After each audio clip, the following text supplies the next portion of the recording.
So, when is the last time that you actually stuck to something?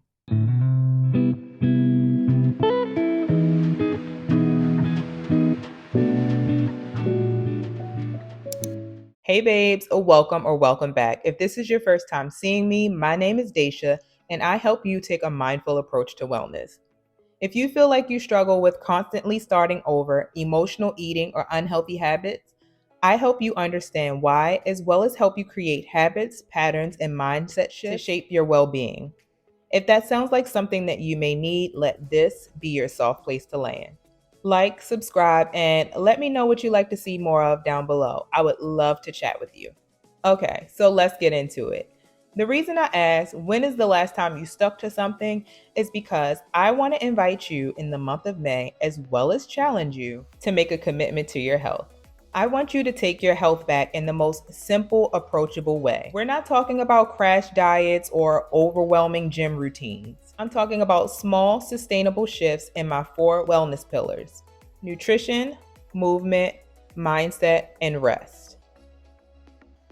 And here's the kicker: by consistently implementing these changes over the next 30 days, it is possible, not a promise, but it is possible for you to lose up to 10 pounds and build a stronger, more peaceful, powerful version of yourself without restriction or burnout. And I am going to do it with you because we all need some help around here, okay? I want to talk about one of the most important things, and that is nutrition, because honestly, that is the fuel behind your transformation, and you can't outtrain a bad diet. So, here are 5 dietary shifts that are easy to implement but pack serious results. So, one of the biggest things is hydration. You know, our bodies are primarily made up of water. So, starting your day with 8 to 16 ounces of water is really a great thing to wake the body up and get those processes started in motion. This is before you even have coffee or food or anything else. Water should be the first thing to hit your lips. A great tip: I usually keep a glass of water or a bottle of water by the bed. That way I can crack it right open and take it in before I even put my feet on the floor. Second main point is having protein with every meal. So it's great for you to aim for at least 20 to 30 grams of protein per meal. And protein is really important because it helps to stabilize your blood sugar and it helps you to build muscle. So what does 20 to 30 grams of protein even look like? So here are some examples of different types of foods and the rough amounts of what will give you 20 to 30 grams of protein. So for instance, chicken breast, about 4 to 5 ounces is roughly 30 grams of protein, which can be about the size of your palm if you measure it out. Ground beef or turkey, 4 ounces will give you about 25 to 30 grams of protein. Salmon or other fish, 4 ounces will give you roughly 25 grams of protein. Eggs, my favorite, about 4 large eggs gives you 24 grams of protein.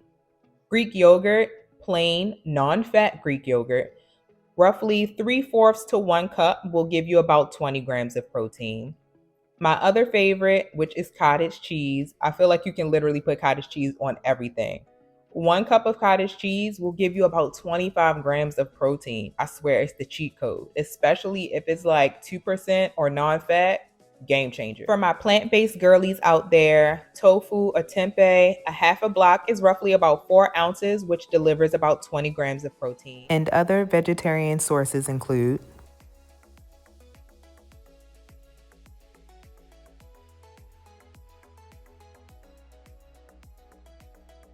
And if you're into protein powders, depending upon the brand, roughly 1 scoop will give you 20 to 30 grams of protein. So as I mentioned before, a palm-sized amount of protein will give you 20 to 30 grams. So you can use your hand as a reference to how you should set up your plate. And it's so personalized because your hand fits you, right? So if you look at your palm, just the palm area, not your fingers, if you can fit the meat in that area, that's roughly 1 serving size and will probably give you between 20 and 30 grams of protein. My hands are pretty big, but you get my point. If you make a fist, that's how much space your veggies should take up on your plate. If you cup your hand, Think about if you like try to catch something in your palm. That's how much rum carbs should take up on your plate. Just your cupped hand. And when we think about fats, cheese, peanut butter should measure around the size of your thumb. That's how much fats you should have on your plate. So let's get to our next point, and that's tracking your foods without obsessing. Okay, I know that this one can be a little controversial, and that's why I like to make it optional, because for some people, this can cause them to obsess over their foods, and mentally it may be unhealthy for people to do.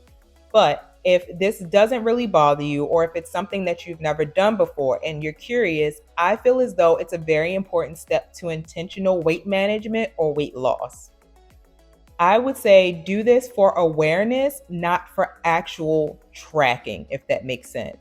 Sometimes people aren't even aware of their actual food habits. So to make you aware, so you can see how you eat, what you take in, how much you take in, and what needs adjusting. This is not meant for you to feel guilty about what you consume on a regular basis. Again, if you feel like this is going to make the process burdensome or unhealthy for you mentally, I say shy away from this and do not do it. My next point is fiber. Fiber is king. Fiber helps you stay full longer, it keeps your digestion smooth, and it even supports weight loss and blood sugar balance.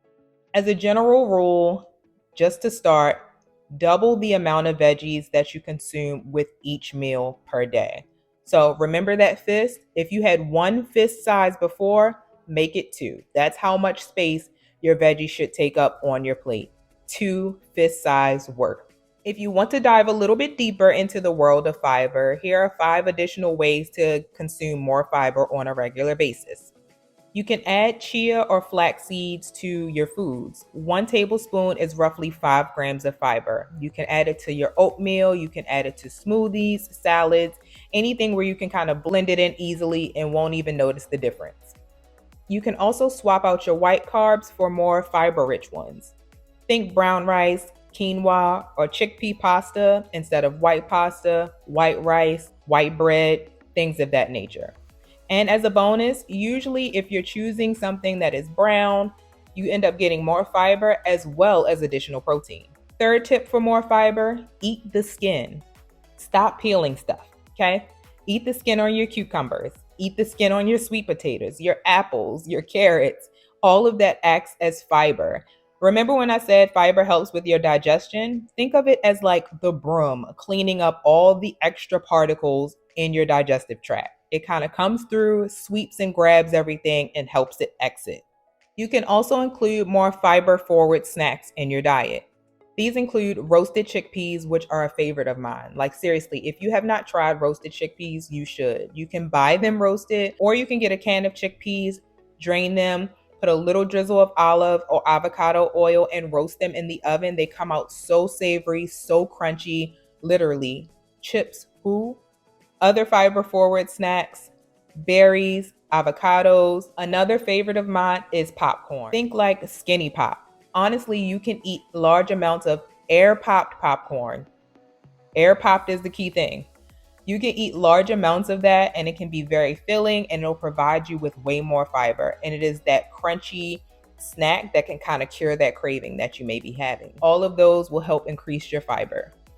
Overall, the goal is to aim for about 25 to 30 grams of fiber. But honestly, if you don't really want to worry about adding and subtracting, multiplying and dividing, just think about doubling your size of veggies on your plate. 2 fist size servings should get you right per meal. So let's hop off the fiber train and get back on track. Number 5, the biggest thing that I think is on this list is limiting processed sugars. If you saw one of my first videos, I talked about how I'm from Baltimore City. All we ate was chicken boxes and honey buns, Little Debbie cakes, shopping at the dollar store, getting whatever snacks that appealed to me. My favorite candy bar was a Snickers. I can't even tell you the last time that I've had a Snickers now. But limiting processed sugars will honestly change the game. So if you can swap out sodas, juices, and packaged sweets at least 3 days out of the week, I'm telling you, it'll do wonders for your diet. Try to replace them with some of these whole food alternatives. So instead of sugary sodas, you can try sparkling water with fresh lime or lemon or berries. You can try kombucha, which gives you that carbonated fizz and gut health benefits. Instead of fruit juice, like apple juice or orange juice, go for the actual apple or the actual orange. You'll get more fiber and less of a sugar spike. So remember that Snickers? Instead of cookies or candy, try to reach for something like medjool dates with a little bit of almond butter. Honestly, if you bite into a date, it's sweet. It's very sweet. Yeah, that's the new Snickers for me. You can also consume some dark chocolate, 85% or higher when it comes to the percentage of cacao. It gives you lots of antioxidants, but still gives you that chocolatey taste without all of the extra sugar and milk fat. Or just try a banana with some cinnamon. Instead of sugary bars or cereals, you can try overnight oats with some chia seeds or berries, even a hard-boiled egg with some fruit. That's what I ate this morning. That's usually my normal morning breakfast. Some hard-boiled eggs, a tangerine, or some fresh strawberries. Definitely digests way better than having a honey bun or huge blueberry muffin full of sugar in the morning. Another sneaky component is sweetened yogurt. Yes, yogurt is healthy, but not when it's made primarily of sugar with little to no protein. So try to opt for maybe some plain Greek yogurt with berries, maybe a drizzle of honey, a dash of cinnamon. You got some protein, it's a little sweet, and you have some fiber to boot. The key here is that I want you to focus on the quality of your food. If you have higher quality foods, eating more of it doesn't necessarily hurt your system because your body will utilize these nutrients in a constructive way rather than it just spiking your blood sugar. When you consume a lot of processed sugars, it starts to create this addictive type of feedback loop. So you eat a lot of processed sugar, it spikes up your blood sugar. So your insulin has to kind of go and pull it down. And then once it comes down, you feel in the dumps, you kind of crash, and then your body is looking for that hit of sugar again because it also gives you like this little bit of euphoria, kind of a dopamine hit. So your body is now searching for that release of dopamine, which leads you to go and find more sugar. And you get more sugar, you have that dopamine hit, and then your sugar drops and you crash, and then you have to go back, and it just creates this feedback loop that is very, very hard to break at times. If you've ever intentionally detoxed from processed sugar, it is mind blowing when you try to go back and eat the things that you used to eat before. It is totally not the same. It almost makes your mouth pucker with how sweet things are. Processed sugars, they ain't normal, y'all. They ain't normal by any means. It can be so drastic that you can eat an unsweetened applesauce and it can taste sweet if you've taken a long enough break away from processed sugars. Most people can't even enjoy natural fruits because they don't think that they're sweet enough because they're so used to eating this overly sweetened processed stuff that they can't tell the difference. Honestly, you'll notice that when you begin consuming more whole foods, remember if you've watched my other videos, I tell you to shop the perimeter of the market. Once you begin eating those whole foods, consuming those good fats, consuming those complex carbs, increasing your fiber, your body will naturally begin to regulate itself. Your blood sugar will regulate and you won't have those huge spikes. You won't be chasing after that dopamine hit or that excessive amount of sugar to keep your energy levels going. You'll actually see that your cravings are greatly reduced and you don't even respond to certain foods like you used to in the past. So, next, let's talk movement. If you see my recent short, I challenge you guys to join me for Mala Day May. This is something I do normally. I usually also do it in March because both of these months have 31 days.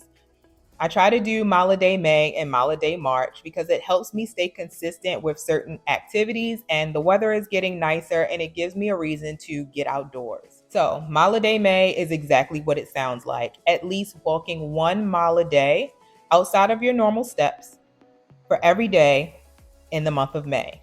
It's simple, it's sustainable, and it's overall powerful.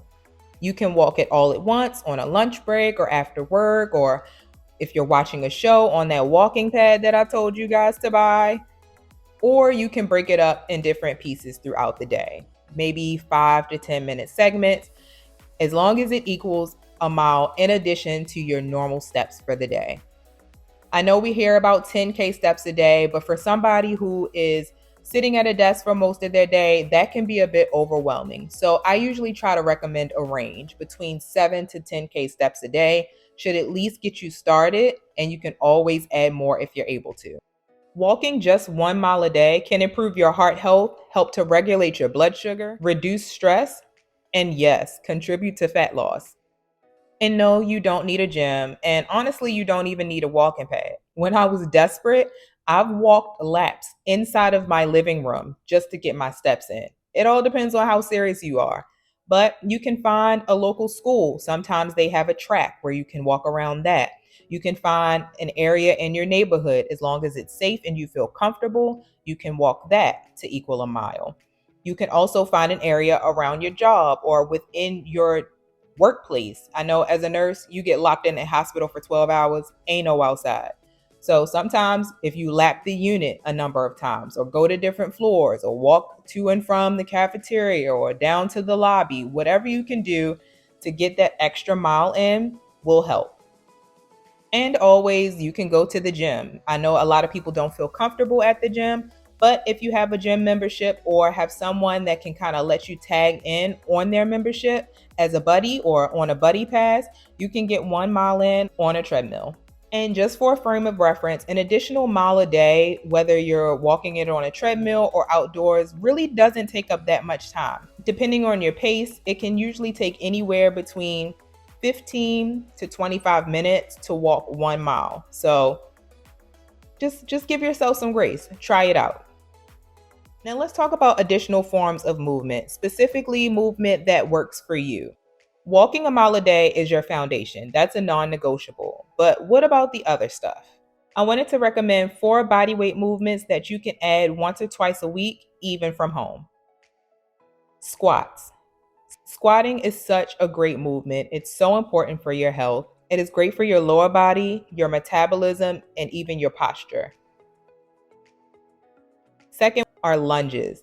Lunges are often left out in the cold, but they're so important. They help you build stability, they build strength, as well as balance. When you're lunging, whatever foot is out ahead of you, that's where all of your weight should be. So whatever leg that you advance out first, push through your heel to bring yourself back up. Next up are push-ups. So I remember a few years ago, me and some friends, like we had this little workout crew. We challenged each other to a push-up challenge. So anywhere you could go, you would just stop, drop down, and do 10 push-ups. My push-ups were always a little rusty. I have to kind of start back over on my knees. I know my strengths and I know my weaknesses. I know they're considered like the woman's version of push-ups when you do them on your knees instead of on your toes. You'll still feel it, okay? So you can start with those and it'll help strengthen your upper body. Planks. Planks are definitely not fun. I see a lot of people, they look like teepees with their butt up in the air. If your butt is up in the air, baby, that's not a plank, okay? Planks are great for improving posture, engaging your entire body, and also for core strength, which is what they're primarily known for. Just think of making your body into a straight line. You want to kind of keep yourself as level as possible when you're doing a plank. Hold it for as long as you can. I say try to start with 10-second increments. Give yourself 10 seconds of a good form plank and add 10 seconds as you're able to as the month goes along. Start with about 2 rounds of each exercise, 10 reps each. So that, for instance, would be 10 squats times 2. That's it, using your body weight only. If you're a little bit more advanced, feel free to use lighter weights. You can even introduce lighter weights as you get further in the month if you feel like you could manage that, but no pressure. I want this to be as simple as possible for you to get started and maintain. Okay, y'all, I promise we're almost done. When you think about wellness, a lot of people just think about the gym, working out, eating well, but wellness also includes your emotional and mental health too. So these 5 habits will help you reconnect with yourself, slow down, and align your goals with your actions. So the first one I like to recommend is 5 minutes of journaling. You can set a 5-minute timer and just start writing down your thoughts and your feelings. Usually you'll find that you'll end up writing for longer than 5 minutes. This can be gratitude journaling, mood journaling, some check-ins, or finding a prompt. Prompts usually ask you a question that you need to reflect upon and then write down your thoughts. You can still keep it to 5 minutes. Any one of those areas, I can almost bet you, will help you release in some way, shape, or form.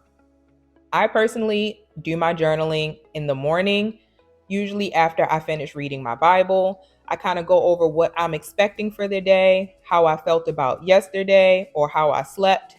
Anything is fair game here. 2, taking time to reflect in the morning. Honestly, when you open your eyes and look at the ceiling, pause. Don't reach for anything unless it's like to silence your alarm or something. But don't reach for anything. Just lay there. Listen to the silence or listen to the birds chirp or just see what's going on in your mind and in your body. Give yourself a minute or 3 to just be. My personal favorite for number 3 is habit stacking. I love consolidating tasks. And it's even better if it helps you bring in something that you want to start doing with something that you've always done. So for example, you can do 5 squats while you're brushing your teeth in the morning. That's habit stacking. The next one is digital boundaries. So this I can honestly say is a game changer. I want to say maybe, I don't even know if it's been a year, maybe like 6 months, but I personally turned off my notifications for Instagram and Facebook. So I have no clue when somebody double taps, sends me a DM. I only just go when I remember to go onto the app and actually check. Sometimes we kind of need that constant notification to distract us so we can kind of switch gears and see what everybody else is doing. And, ooh, somebody hit me up.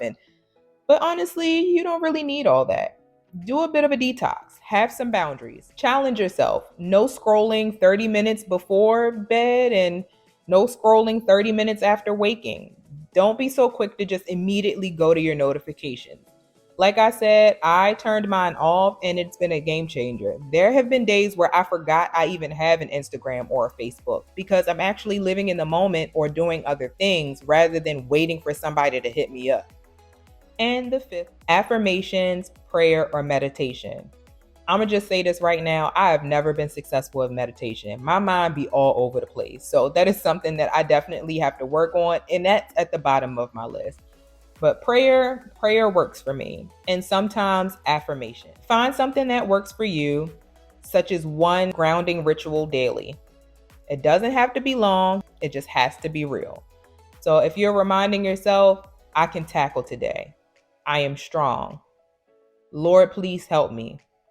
Taking a moment to take 3 deep breaths in and out. All of those practices, when intentionally done, can help you and honestly can contribute to regulating your nervous system. All right, y'all, we made it to the last point. Woo! All right, sleep hygiene and rest. I have wins in this area and I've also have some losses. I am a night shift nurse, so there's that. But on my days off, I really try my best to stick to a sleep schedule. I try to be in bed by like 9, 9:30. Honestly, probably 8. I start winding and turning down the house around like 7, 7:30. I usually eat my dinner no later than 8. I'm showered by 8:30, and I'm usually sliding into the bed between 8:30 and 9 o'clock. So take this as your permission slip to go to bed. Okay, go to sleep.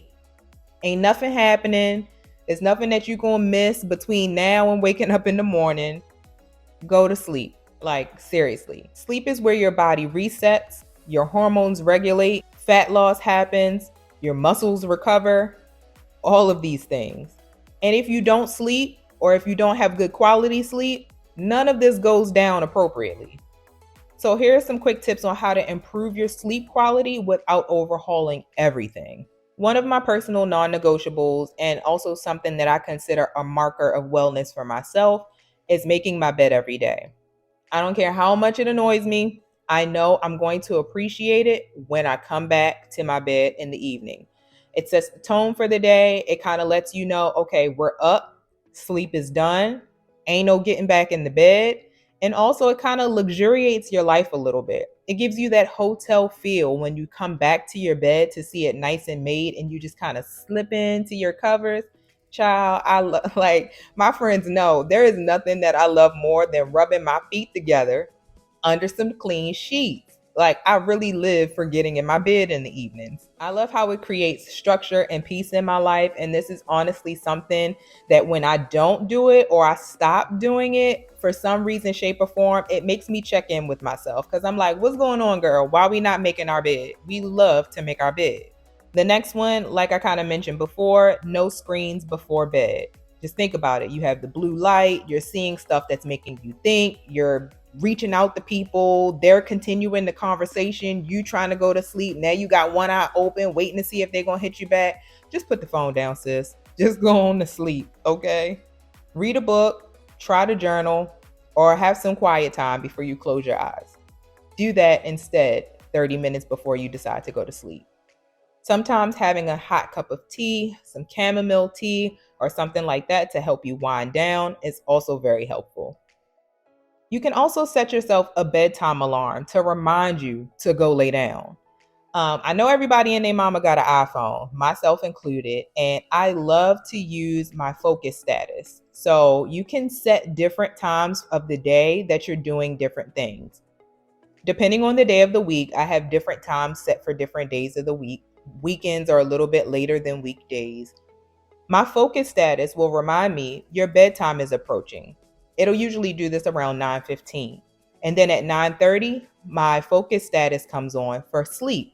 So it puts my phone into do not disturb, it lowers the light, it does all the things to help facilitate a go lay down. You can also do focus statuses for other activities throughout the day. I have one that comes on in the morning when I'm reading my Bible. I have one that automatically comes on for when I go to the gym. I have one that comes on for when I go to sleep.